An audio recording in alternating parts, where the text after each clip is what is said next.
मंगलमय संत समाजू अजो जग जंगम तीर्थ राजो। तीर्थ का उन्हें उपाधि दिया गया है। संत जब आ जाते हैं, मानो राजा परीक्षित के उस मृत्यु को महोत्सव बनाने के लिए सारे के सारे वह संत आए और उस समय वह पूरा तीर्थ ही मानो एकत्रित हो गया हो उनके मृत्यु के समय। कहते हैं कि जिसकी मृत्यु के समय कोई भी संत आ जाए तो समझ लिए कि आज उत्सव हो गया, उसका मुक्ति हो जाती है, सदगति हो जाती है। और आते ही उन्होंने कहा कि राजा परीक्षित ने संतों के सामने हाथ जोड़ करके कहा कि हे संत विप्रवर, हे संत समाज, आपके चरणों में नमन है, वंदन है। बस एक कार्य करिए, हमें ये बता दीजिए कि पुरुषस्य यत् कार्यम म्रियमाणस्य सर्वथा।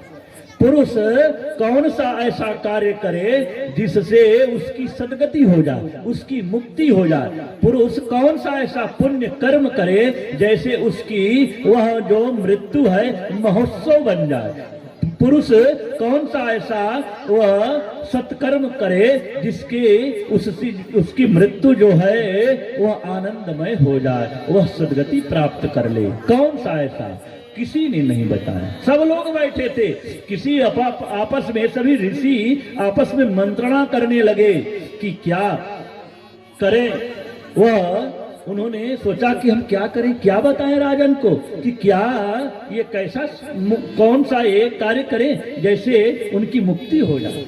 जब उन्होंने नहीं बताया तो उस समय तुरंत उसी समय आते हैं। कौन? उसी समय आ जाते हैं हमारे सुखदेव भगवान। रास्ते से आ रहे थे, सभी ऋषियों ने देखा, कहा अरे ये राजन, ये तो तुम्हारा सौभाग्य है राजा परीक्षित कि आज जो ये हमारे स्वयं आज सुखदेव भगवान पधार रहे हैं। और सुखदेव भगवान आ रहे हैं राजन, एक मिनट अपना इधर उधर मत व्यर्थ करो और तुरंत आते हैं उन्हें सिंहासन पर एक आसन लगाओ और बैठा करके अपना प्रश्न कर दो। क्यों? क्योंकि उन्हें एक जगह पर वो 6 मिनट से ज्यादा नहीं रहते थे। सुखदेव जी का नियम था, वो एक स्थान पर घर पर जाते थे और भिक्षाम देही कहते थे और 6 मिनट से ज्यादा वो समय नहीं देते थे वहां। क्यों? क्योंकि जितने देर में एक गाय दुही जाती है उतने देर तक वो एक स्थान पर जाते थे और ऐसे 6 स्थान पर जाते थे और मिल जाता था जो उसी से अपना वो बना करके पा लेते थे। वही उनका नियम था, वही उनका रोज का प्रतिदिन का नियम था। और कहा गया कि जो देसी गाय होती है ना वो 6 मिनट में ही दुही जाती है। उतने देर तक वो गाय के जितने देर में देसी गाय दुही जाती थी उतने देर तक एक स्थान पर रहते थे। वही संतों ने कहा अरे ये बहुत देर तक नहीं टिकने वाले हैं, लेकिन आ गए हैं, अपना प्रश्न कर लो, शायद और तुम्हारा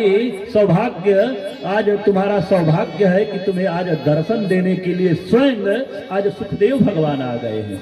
और तुरंत आसन लगाया और आसन पर राजा परीक्षित ने कहा हे विप्रवर, आपका स्वागत है। कहते हैं अतः प्रच्छामि संसिद्धं योगीनां परमं गुरुम। आप योगियों के योगी हो, परम गुरु हो प्रभु, आप विराजिए, आप हमारे आसन पर, इस आसन पर पधारिए प्रभु। और हाथ जोड़ करके राजा परीक्षित ने कहा पुरुषस्य यत् कार्यं म्रियमाणस्य सर्वथा। यह बता दीजिए गुरुजी कि जिस व्यक्ति को 7 दिन में मरना है वो कौन सा ऐसा पुण्य कर्म करे, कौन सा ऐसा धर्म पथ का कार्य करे, धर्म पथ पर चले जिससे उसकी मुक्ति हो जाए। कौन सा? कहते हैं पुरुषस्य यत् कार्यम म्रियमाणस्य सर्वथा। क्योंकि उन्होंने ये नहीं कहा कि हमें मरना है 7 दिन में, शब्द पर ध्यान दीजिएगा, तो हमें मरना है तो हम कौन सा काम करें, ये नहीं कहा। पुरुषस्य कार्यम, कोई भी पुरुष, सबके लिए उन्होंने प्रश्न किया था। कोई भी पुरुष को जिसको 7 दिन में मरना है वो कौन सा ऐसा पुण्य कर्म करे कि उसकी सदगति हो जाए, उसकी मुक्ति बन जाए। कौन सा ऐसा कार्य? क्योंकि वह प्रश्न ही वो पूरे पुरुष के, सब पुरुषों के लिए था, सभी जीवों के लिए प्रश्न किया था उन्होंने। क्यों? क्योंकि हर पुरुष को 7 ही दिन में जन्म होता है और 7 ही दिन में मरण होता है। अपने लिए नहीं किया उन्होंने प्रश्न, सबके लिए प्रश्न किया। पुरुषस्य यत् कार्यम म्रियमाणस्य सर्वथा। हर पुरुष का 7 दिन में जन्म होता है और 7 ही दिन में मृत्यु होती है। आप चाहे सोमवार से गिने, चाहे सोमवार से, चाहे मंगलवार से गिनिएंगे तो 7 ही दिन आएगा। सोमवार से गिने, सोमवार, मंगलवार, बुधवार, बृहस्पतिवार, शुक्रवार, शनिवार और रविवार, 7 ही दिन। फिर तो आ जाएगा सोमवार। मंगलवार से भी गिनेंगे तो फिर उतना ही आएगा। इसलिए 7 ही दिन में सबका जन्म होता है और सबका मरण होता है। तो राजा परीक्षित ने सबके हित के लिए पूछा, क्योंकि सबको, हर पुरुष को 7 ही दिन में जन्म लेना और मरना है। इसीलिए भागवत कथा भी 7 ही दिन की होती है। और 7 ही हमारे 7 मटेरियल से हमारा शरीर भी बना है। त्वक, चर्म, मांस, मज्जा, मेद, हड्डी और रुधिर, इन्हीं 7 मटेरियल से हमारा शरीर भी बना है। और 7 ग्रंथियां भी हमारे शरीर में हैं। इसलिए और भगवान 7 जो महीने का बड़ा महत्व है, 7 दिन का बड़ा महत्व होता है। आज राजा परीक्षित ने सुना और कहा, बरीयाने सते प्रश्न कृतो लोकहितम नृप। हे राजन, तुम्हारा जो ये प्रश्न है ना, ये लोकहित के लिए है, सबके हित के लिए है, तुमने अपने लिए नहीं पूछा है। बरीयानेसिते प्रश्न कृतो लोकहितम नृप। लोकहित के, जन कल्याण के लिए तुमने ये प्रश्न किया है। ये जो गोपाल जी ने हमसे फोन करके बात करके, जो वहां जब हम मिले थे इनसे, वो वहां पर क्या नाम है, नानीगंज में, तो वहां से यहाँ तक आने में इन्होंने इस कार्य में आगे बढ़े। और ये पूरे अपने लिए नहीं, समाज के लिए, पूरे गांव के लिए उन्होंने यह कार्य रखा है, भगवत कथा रखी है। इस सबके हित के लिए है ये कार्य। और वही अच्छा होता है जो समाज के लिए किया जाए कार्य, वही अच्छा होता है जो राष्ट्र के लिए किया जाए कार्य, वही अच्छा होता है जो सब भाई बंधु के लिए श्रेष्ठ हो, वो कार्य वही अच्छा होता है। इस क्योंकि कहते हैं ना कि एक नदी के किनारे लग गई आग, मच गई अफरा तफरी और भागम भाग। कुछ लोगों ने आग में घिरे लोगों को निकाला, कुछ लोगों ने आग में घिरे लोगों को निकाला, कुछ लोगों ने आग पर पानी डाला। सबने वो किया जो था जिसके पहुंच का। एक चिड़िया भी डाल रही थी पानी भरकर अपनी चोंच से, एक चिड़िया भी डाल रही थी पानी भरकर अपनी चोंच से। उसी डाल पर बैठने वाले कौवे ने कहा, अरे बहन, तू सुई की नोक से समस्या की ताला को खोल रही हो और पत्ते के बाट से पहाड़ को तोड़ रही हो। अरे तेरे चोंच में इतना पानी आएगा जिससे आग का एक शोला भी नहीं बुझ पाएगा।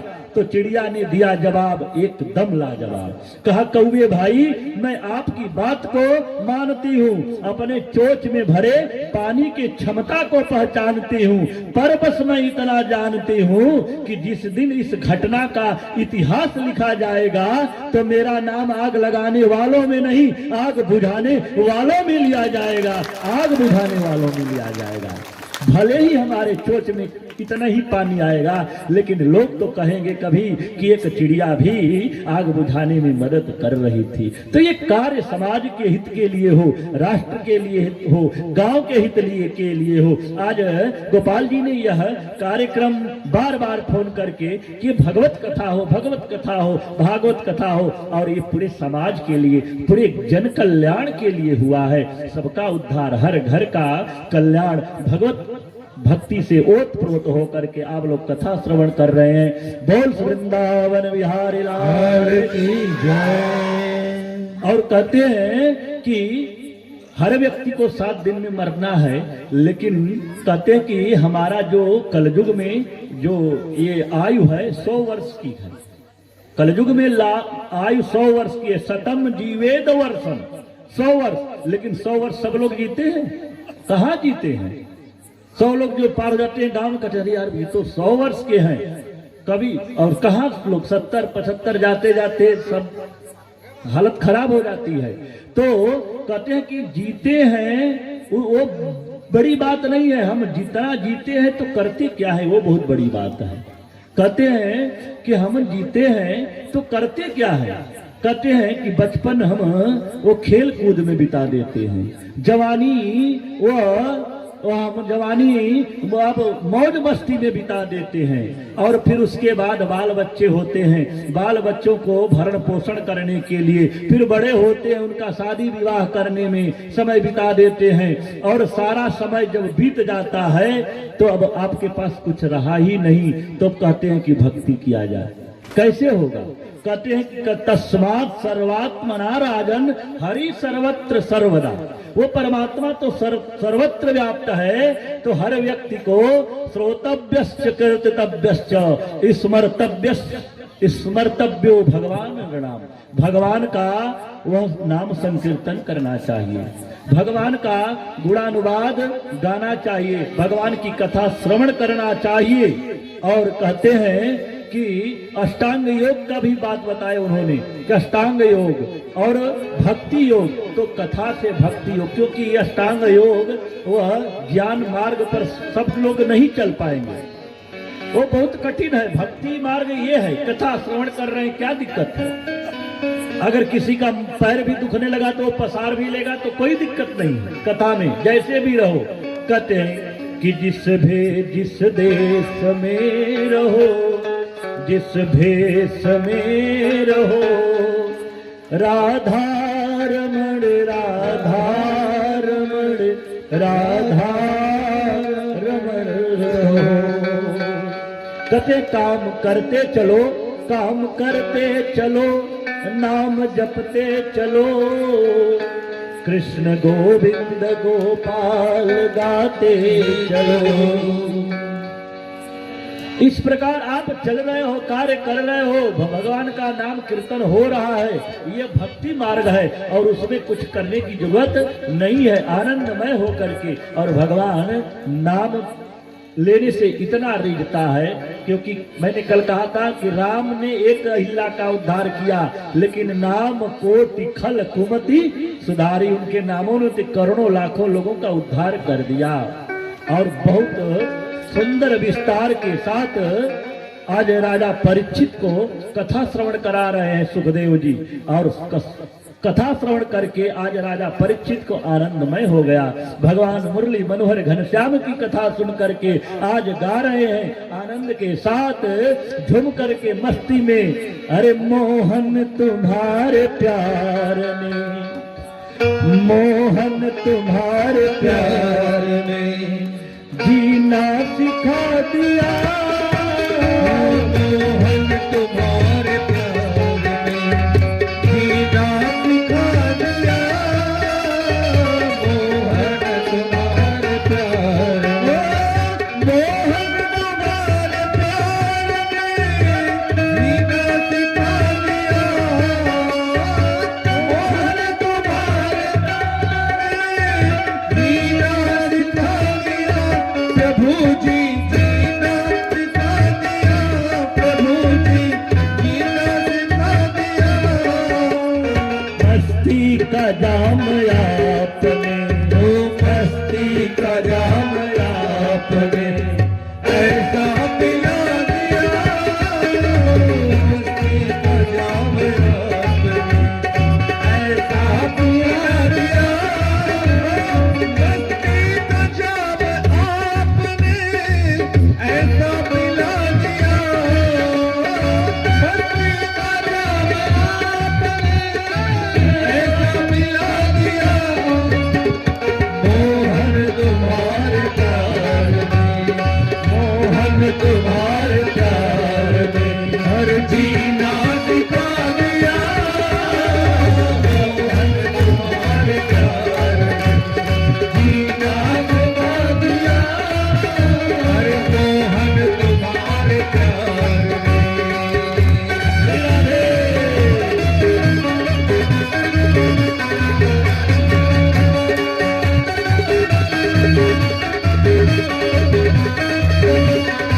मुझको आपके, किस्मत ने मुझको आपके हर काबिल बना दिया।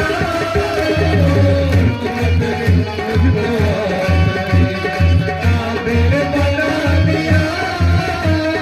मोहन तुम्हारे प्यार में हो जीना सिखा दिया।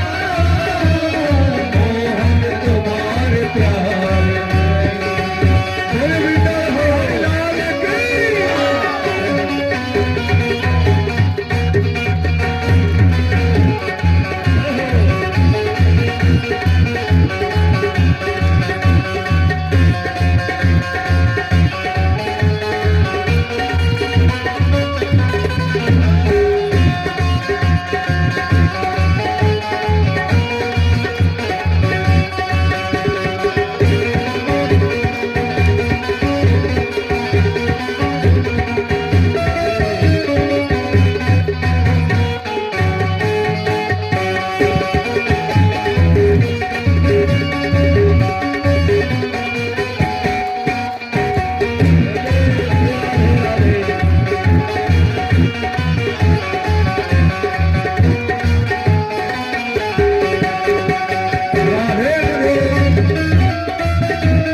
लाल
की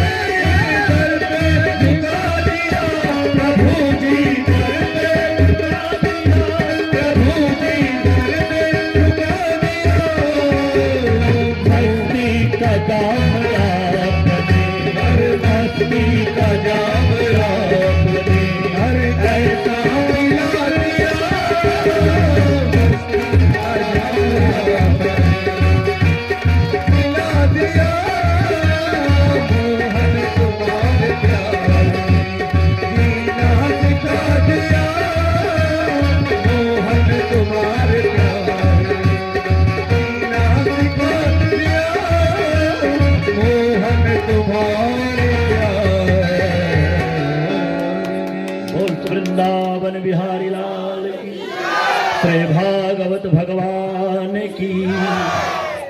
इस प्रकार बड़ा ही सुंदर कथा रसपान कराया सुखदेव जी ने राजा परीक्षित को, और बड़ा ही सुंदर कथा चल रही थी। और उस कथा में आगे चल करके सुखदेव जी से राजा परीक्षित ने इस सृष्टि का सृजन कैसे हुआ, इस सृष्टि का निर्माण कैसे हुआ, सृष्टि विषय प्रश्न किया। राजा परीक्षित ने सुखदेव जी से कहा कि ये सृष्टि का निर्माण हुआ कैसे, प्रभु आप कृपा करके मुझे बतलाएं। और कहते हैं राजा परीक्षित की प्रश्न सुन करके सुखदेव जी ने कहा कि राजन, जो तुमने मुझसे प्रश्न किया है वही प्रश्न एक बार नारद जी अपने पिता ब्रह्मा जी से किया था। ब्रह्मा जी को नारद जी ने देखा कि ये ध्यान में ध्यानिष्ठ हैं, किसका ध्यान कर रहे हैं, ये उनके अंदर कौतूहल हुआ, जानने की इच्छा प्रकट हुई कि हे परमपिता परमात्मा, हे ब्रह्मदेव, आप किसका ध्यान करते हैं। हम तो जानते थे कि आप ही इस जगत के जगदीश हैं, आप ही जगत के स्वामी हैं, क्या आपसे भी कोई ऊपर है जिसका आप स्मरण करते हैं। ब्रह्मा ने कहा कि तस्मै नमो भगवते वासुदेवाय धीमहि यन्मायया दुर्जया मां ब्रवन्ति जगद्गुरुं। ये भ्रम के कारण लोग हमें ही जगत गुरु जानते हैं, जगदीश जानते हैं, पर मैं नहीं हूँ। मुझसे भी वह श्रेष्ठ मेरे प्रभु आराध्य मेरे भगवान वासुदेव भगवान हैं। वह भागवते वासुदेवाय धीमहि, भगवान वासुदेव वह नारायण, वह ब्रह्म परमात्मा सच्चिदानंद घन भगवान प्रभु हैं। उनकी कृपा से मैं सृष्टि का ये सृजन करता हूं। और विष्णु वो पालन करते हैं और भगवान रुद्र इस संहार करते हैं। वो ब्रह्म तत्व परमात्मा वह जो है वह विराट पुरुष है। उस परमात्मा को विराट पूरे ब्रह्मांड में ही समाहित है। और कहते हैं कि जब उस परम पिता परमात्मा के अंदर पूरी सृष्टि का देखा कि पूरी सृष्टि हमारे में ही समाहित है, तो क्यों न एक से बहुत हो जाऊं। एकह बहुश्याम, एकह बहुश्याम, एक से अनेक होने की प्रभु की इच्छा जागृत हुई और योग माया को प्रेरित किया। और योग माया को प्रेरित कर करके प्रभु ने वह क्या किया कि वह जल में शयन कर रहे थे, जल में शयन किया था। और जल में शयन करने से वह विराट पुरुष का नाम एक नारायण पड़ गया। और नार कहते हैं जल को, अयन कहते हैं शयन को। जल में शयन करने के कारण प्रभु का एक नाम नारायण पड़ गया। और वह नारायण भगवान अपने पूरे विराट पुरुष में, अपने शरीर में ही पूरे सृष्टि की उत्पत्ति को देखा। योग माया को बुलाया, योग माया से कहा इसका विस्तार किया जाए। और योग माया को प्रकृति और पुरुष दोनों मिलकर के यह पूरा सृष्टि का निर्माण हुआ है। और जब सृष्टि का निर्माण हुआ तो कैसे पहले उनके नाभि कमल से वो ब्रह्मा की उत्पत्ति हुई। ब्रह्मा बता रहे हैं अपने नारद पुत्र नारद से, कह रहे हैं कि मेरी उत्पत्ति हुई। प्रभु के नारायण भगवान के नाभि से एक कमल उत्पन्न हुआ और वो कमल आकाश मार्ग को छू रहा था और उस पर ब्रह्मा की उत्पत्ति हुई। ब्रह्मा उस कमल के फूल पर बैठे थे और वो इधर उधर देख रहे थे, तो उन्हें कुछ समझ में नहीं आ रहा था, क्योंकि जल ही जलता, सर्वत्र पृथ्वी नहीं थी, जल ही जलता। और तत्वारी लेभे धुनिसा मुखानी, मतलब अपना मुख चारों ओर घुमाया तो प्रभु ने उन्हें 4 मुख प्रदान कर दिया। 4 मुख तो हो गया, लेकिन ब्रह्मा ये समझने में असमर्थ है कि मैं आया कहां से हूं, मेरी ये जन्म का कारण कौन है, मेरी उत्पत्ति कहां से हुई है। और यह जानने के लिए उन्होंने उस कमल से नीचे वो डंडी से कमल के नाल में भीतर प्रवेश करके आए जल में, ये जानने के लिए कि मैं आया कहां से हूं। और समझ में नहीं आया। फिर ऊपर गए, फिर नीचे आए, लेकिन ये समझने में असमर्थ रहे कि मैं आया कहां से हूं। तब जाकर के फिर कमल के उस पुष्प पर बैठे तो उन्हें दो शब्द सुनाई दिया। जब कोई व्यक्ति का कोई चीज खो जाता है, चाहे कोई चीज याद नहीं आता है, तो जब वो शांत भाव से बैठता है, जब एकांत में, और तब उसका स्मरण आता है कि ओहो कोई चीज हमारा ये छूट गया है यहाँ पर, ऐसा चीज। जब वो शांत भाव से उस कमल के फूल पर बैठे ब्रह्मा जी, तो उन्हें दो शब्द सुनाई दिया। कौन? तो जो वर्ण अक्षर का 16वां और 21वां अक्षर सुनाई दिया। 16वां तो और 21वां प, और दोनों को जोड़ दे देंगे तो क्या हो जाएगा? तो प, मतलब हमें तप करना है। ब्रह्मा समझ गए और हजारों वर्ष तक तपस्या किया, और तपस्या किया तो उस पूर्ण ब्रह्म परमात्मा सच्चिदानंद घन भगवान का दर्शन हुआ, और दर्शन पा करके प्रसन्न होकर के चरणों में गिरे, स्तुति गान किया, वंदन किया, और प्रभु ने कहा कि विधाता, आज से आपका नाम विधाता पड़ गया, आज से आपका नाम ब्रह्मा होगा, और आप सृष्टि करिए। और सृष्टि करने के लिए प्रभु ने उन्हें सामर्थ्य दे दिया, और वो ब्रह्मा सृष्टि करने लगे। तो पहले सनत सनंदन सनत कुमार चारों भाइयों को प्रकट किया और कहा कि बेटा तुम बड़ो हो जाओ, जल्दी से जल्दी बड़ो होगे ना, बड़े हो जाओगे तो तुम्हारा विवाह करूंगा, और विवाह होगा तो तुम्हारा वो सब परिवार बढ़ेगा, और उससे इस सृष्टि का और विस्तार होगा। तो कहा कि बड़े होने पर विवाह करना पड़ता है पिताजी। कहा और क्या? तो कहा कि हम विवाह नहीं करेंगे। तो भगवत भक्ति में लीन थे, भगवान का स्मरण करते थे, भगवान का ध्यान लगाते थे, भगवान में ही उनका मन रमाता। अब उन्हें संसार में मन नहीं लगता था। उन्होंने कहा कि अब हम, अगर ऐसी बात है कि बड़े होने पर विवाह करना है, तो हम बड़े ही नहीं होंगे। हम आज से अपने तप बल पर स्टॉप लगा देते हैं कि आज के बाद हम अब बड़े होंगे ही नहीं। अब उनकी उम्र 1000 वर्ष है, लेकिन आप फोटो में कहीं देखेंगे तो चारों भाइयों की बटुक रूप में दिखाई देते हैं, छोटे छोटे बालक के रूप में, लेकिन उम्र है हजारों वर्ष, करोड़ों वर्ष है।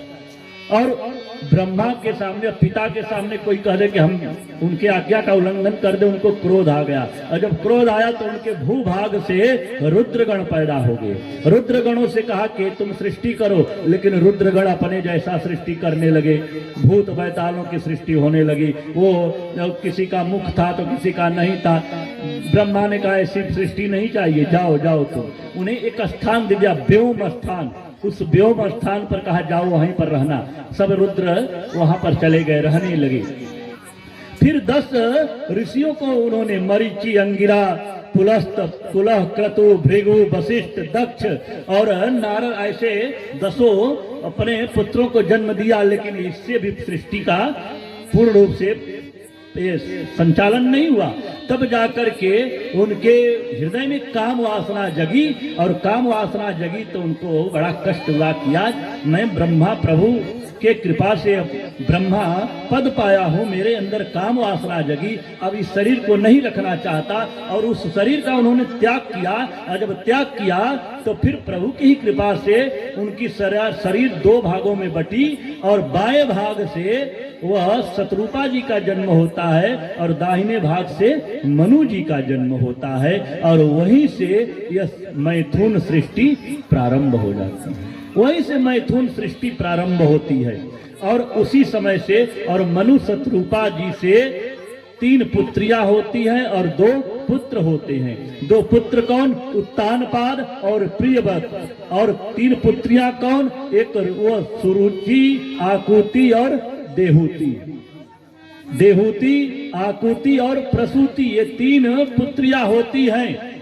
और आकुति का विवाह दक्ष प्रजापति के साथ होता है, और प्रसूति का विवाह दक्ष प्रजापति से होता है, और वो आकुति का विवाह रुचि प्रजापति से होता है। और यह जो देहूति माता है उनका विवाह वह करदम मुनि के साथ होता है, करदम मुनि के साथ होता है।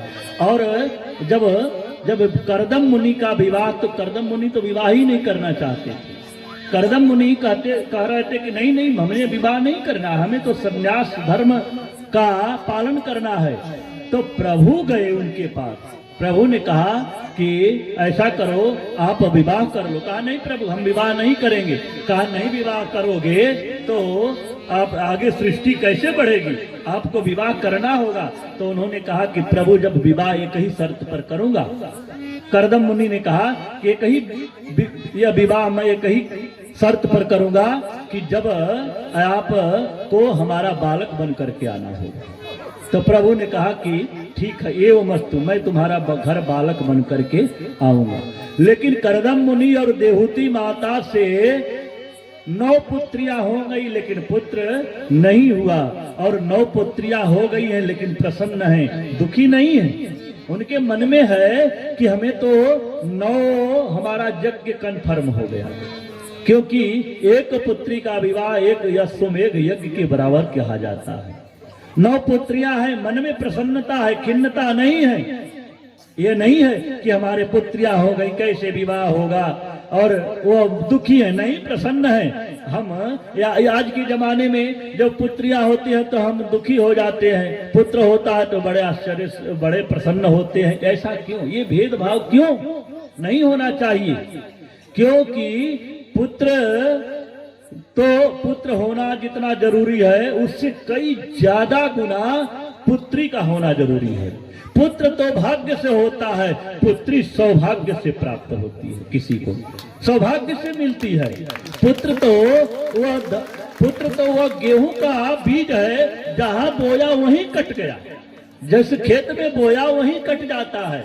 और लेकिन पुत्री तो धान का प्लांटेशन बीज है, बोई कहीं जाती है, पिरोई कहीं जाती है। तो पुत्र से ज्यादा पुत्री की आवश्यकता है। लेकिन पुत्र तो कभी गलती भी कर देता है। पुत्र पिता अगर खेत खलिहान से किसी कार्य से थक करके वो घर आता है, कार्य करके तो आता है घर, तो अगर बेटा घर में है तो लेटा रहता है बेड पर और मोबाइल पर फेसबुक व्हाट्सएप चलाता रहेगा। एक बार भी नहीं कहेगा कि पिताजी आप बहुत थके हुए आए हैं, आइए आइए आप ही लेट जाइए, ऐसा भी नहीं कहेगा, वो ध्यान ही नहीं देगा। लेकिन जब पुत्री कहीं घर के कोने में रहेगी, वो सिर्फ पिता के कदमों की आहट सुन करके, आवाज सुन करके दौड़ी हुई आएगी कि मेरे पिताजी आ गए, एक लोटा जल लेकर के आएगी, पिताजी आप मीठा जल लेकर आएगी, कहेगी कि पानी पी लीजिए पिताजी। बेटा वहीं पड़ा रहेगा लेकिन नहीं कहेगा। लेकिन पुत्री कहीं किसी घर के कोने में बैठी है तो आएगी और कहेगी कि पिताजी ये जल पीजिए। तो पुत्री सौभाग्य से प्राप्त होती है और पुत्र तो भाग्य से होता है। कई 100 गुना भाग्य जब होगा तो उसके घर में पुत्री होती है। ये बहुत बड़ी बात है। और उनको 9 पुत्रियां हैं। उन्होंने कहा हमारा तो 9 यज्ञ कन्फर्म हो गया। पुत्र जितनी आवश्यकता है, पुत्र में भी कैटेगरी है। एक लड़का कहा जाता है, कहते हैं ना कि इनके फलाने के लड़के हैं, और कभी कभी कोई कहता है कि इनके बेटे हैं, कोई कहता है कि अरे ये फलाने के पुत्र हैं। 3 नाम रखा गया है ना, लड़का, बेटा और पुत्र। क्यों? अब उसकी भी कैटेगरी है। लड़का किसको कहते हैं? जो बात बात में पिता से लड़े उसको लड़का कहते हैं। जो बात बात में पिता से लड़ता हो वो लड़का है। और बेटा थोड़ा सा उससे ऊपर, उसका क्वालिटी बढ़ गया है। बेटा कौन है? बेटा वो है जो अगर ठीक है, अगर नहीं रहना चाहता है एक साथ परिवार में, तो पिता ने जो बंटवारे में दे दिया उसी में संतुष्ट है। पा लिया बंटवारे में, वो पा लिया है, वही बेटा है। वही कोई बात नहीं है, ठीक है, पिताजी ने दिया, बेटा बंटवारा में जो पा लिया वो बेटा हो गया, संतुष्ट है तो बेटा हो गया। लेकिन बेटा से भी ऊपर क्वालिटी उस पुत्र का है। पुत्र क्या है? पुत्र वो होता है, वो ये कहे कि पिताजी धन चाहे आप और लोगों को दे दीजिए और भाइयों को, लेकिन आप अपनी सेवा करने का मौका हमें दीजिए। आप हमारे साथ रहिए, हमारे साथ आप अपना जीवन बिताइए, आनंद के साथ अपने चरण का दबाने का सौभाग्य हमें प्राप्त होना चाहिए। वह बेटा होता है। वह बेटा होता है। और बेटी की तो और ऊपर बात है, बहुत ऊपर। कहते हैं कि बेटियों ने हर बार घर का नाम ही रोशन किया है। कहते हैं कि रक्षा और मेहंदी कुमकुम रोली का त्योहार नहीं होता, रक्षा बंधन चंदन का प्यार नहीं होता, उसका आंगन सूना सूना सा रहता है जिसके घर बेटी का अवतार नहीं होता। बेटियां तो बाप की पगड़ी है, बेटियां बाप की पगड़ी है, माँ की रेशमी परिधान है, बेटियां भगवान की सबसे बड़ा वरदान है। बेटियों ने हर बार घर का नाम ही रोशन किया है। वक्त पर मीरा ने जहर का प्याला पिया है, और वक्त पर मीरा ने जहर का प्याला पिया है और तलवार लेकर के लक्ष्मीबाई बनी है, इंदिरा बनकर के समूचे देश के आगे तनी है, मदर टेरेसा बन के करुणा की सागर बन गई, और बेटी लता मंगेशकर के सुर के समुंदर डोलते हैं। और वो लोग मूर्ख हैं जो बेटियों को बेटों से कम तौलते हैं, वो लोग मूर्ख हैं जो बेटियों को बेटों से कम तौलते हैं। बेटियां बाप की पगड़ी हैं और माँ की रेशमी